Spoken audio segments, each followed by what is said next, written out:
ಪೀಡಿಸುವೆ ದೇವತೆಯ ರೂಪಿ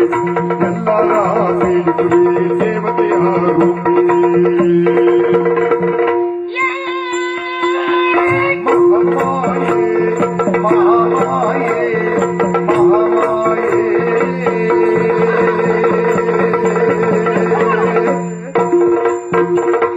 ಸಿಂಗಾರ ಮಾಡಿಕೊಂಡು ಹೂಮಾಲೆ ಇಟ್ಕೊಂಡು ಮದುವೆಗೆ ಕಾದಿರುವೆ ಪ್ರಿಯನೇ